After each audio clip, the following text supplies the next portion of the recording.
donc c'est une histoire, en fait, elle appelle pour du boulot. Et puis la personne au téléphone lui dit, mais vous avez un accent, qu'est-ce que c'est, vous venez d'où? Et puis elle lui répond, bah voilà, je viens de Tunisie, ou je sais plus ce que tu as dit. Et la personne lui dit, mais rentrez chez vous, il y a trop d'arabes, sale race.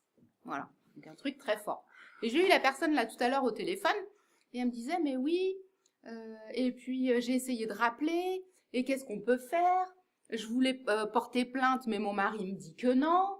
Donc voilà, donc la question de cette dame, c'était de savoir ce qu'on pouvait faire par rapport à une situation pareille. Est-ce qu'il y a un recours? Comment on doit agir?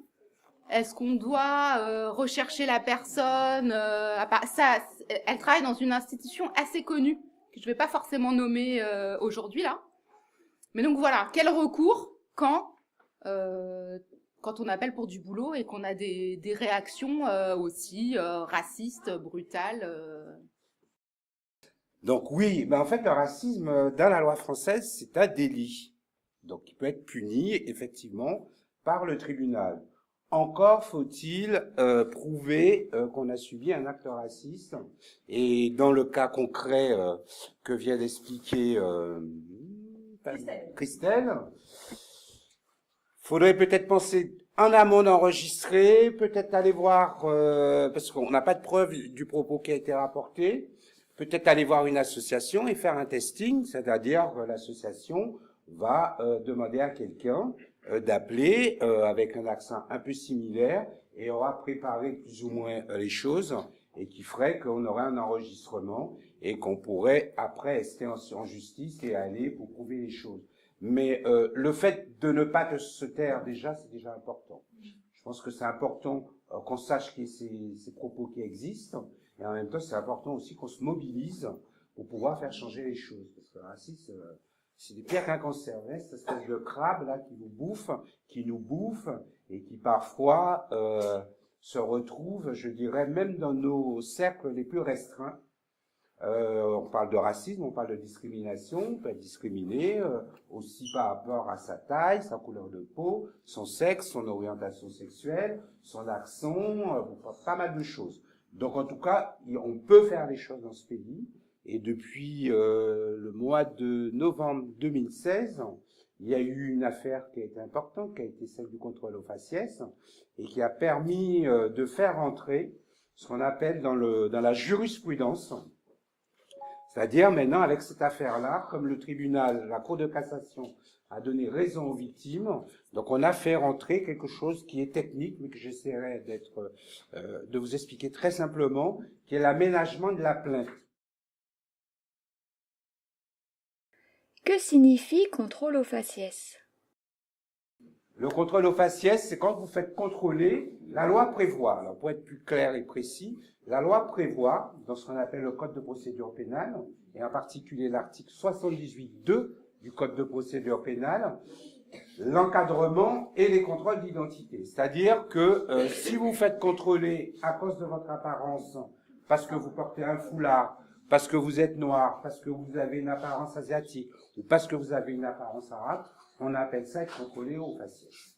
C'est-à-dire qu'il faut être en train plus ou moins de commettre un délit. Il faut que le policier ait le sentiment que vous allez commettre un délit pour pouvoir vous contrôler normalement sur l'espace public. Ça, c'est le premier cas.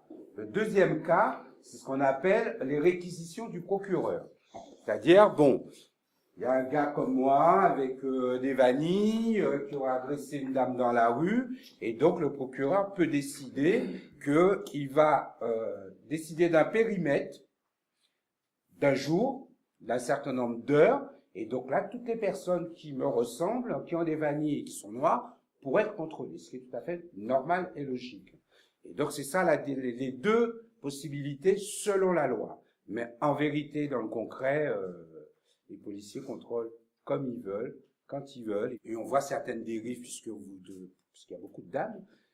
Un policier homme n'a pas le droit de vous toucher, n'a pas le droit de vous palper. Il faut qu'il y ait une policière qui puisse vous palper. Mais on a des témoignages aujourd'hui, et de beaucoup de femmes qui portent en particulier le foulard, qui se font palper par les policiers. D'autant plus que la palpation doit être quelque chose d'assez exceptionnel selon la loi. La palpation, c'est pour que le policier vérifie si la personne n'a pas une arme ou quelque chose qui peut le blesser ou se blesser lui-même. Sauf que les palpations sont extrêmement poussées, c'est pour ça que certains de nos jeunes ont quand même pas mal de soucis là-dessus, c'est qu'ils font pas les palpations dans les règles de l'art. Ça doit être ça, et non, je te fouille, je mets la main dans les poches, je vous touche les parties génitales, je vous touche les fesses. Non, c'est pas, normalement, c'est pas ça. Mais dans la réalité, c'est tout autre chose. Donc c'est le combat que nous, on mène pour qu'on applique la loi avec la loi. Et si quelqu'un dans la rue m'insulte, Voilà. ou me dit un commentaire raciste, qu'est-ce que je fais? C'est la même chose sur les agressions, sur le harcèlement dans l'espace public. C'est-à-dire quelqu'un qui vous demande, qui vous fait un sourire, un homme qui vous fait un sourire, parce que vous l'avez pas calculé, qui va commencer à vous insulter, ou quelqu'un qui peut vous toucher aussi dans la rue. Donc il faut pas se précipiter pour aller au commissariat, parce que le commissariat, ils vous prendront votre plainte, mais ils considéreront qu'il n'y a pas de preuves. Et c'est pour ça qu'on a beaucoup d'individus qui continuent, en particulier sur le harcèlement des femmes dans l'espace public, qui se croient dans l'impunité. Et c'est un peu la même chose pour certains policiers, puisqu'il n'y a pas beaucoup de procès, et on n'attaque pas souvent les policiers, donc ce qui font qu'ils s'imaginent être dans l'impunité. Et donc le réflexe à avoir, c'est de regarder autour de vous tout de suite qui c'est qui a entendu ou vu la chose, et que la personne accepte de vous faire une attestation. C'est-à-dire donner son adresse, son nom, son numéro de téléphone, et juste sur un papier dire oui, j'ai été. Dans un premier temps, vous pouvez avoir l'attestation sans la copie d'identité, mais c'est encore mieux d'avoir la copie de la pièce d'identité. Mais on sait que les gens n'ont pas toujours les éléments, et les gens sont pas toujours, je dirais, très bienveillants pour donner leur papier d'identité. Mais en tout cas, adresse, numéro de téléphone, un mail, et la personne atteste ce qu'il a vu ou entendu, et avec ça, vous pouvez aller en justice parce qu'au moins vous avez un élément. Moi, je voudrais donner un exemple inverse. En fait, pas inverse. Lutter contre le racisme, ça commence par l'éducation. Et j'ai l'exemple inverse parce que mon fils habite dans un petit village de montagne, donc il n'y a que des bons Français bien blancs. Et je crois que c'est à 4 ans, elle est venue à Paris. Et en voyant autant de gens de couleur, elle était sidérée. Elle se dit, mais elle a eu l'impression sur le coup de plus être en France. Bon, ça a changé, hein.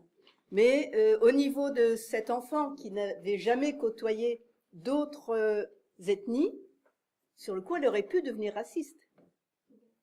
Donc il y a tout un travail, c'est sûr, au niveau des parents à faire avec les enfants.